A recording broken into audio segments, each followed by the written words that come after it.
पहले साईं के चरणों में अपना शीश नमाऊं मैं।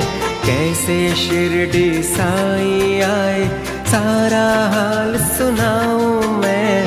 कौन है माता पिता कौन है ये न किसी ने भी जाना। कहाँ जन्म साईं ने धारा प्रश्न पहेली रहा बना। कोई कहे अयोध्या के ये रामचंद्र भगवान है। कोई कहता साईं बाबा पवन पुत्र हनुमान है। कोई कहता मंगल मूर्ति श्री गजानन है साईं। कोई कहता गोकुल मोहन देवकी नंदन है साईं।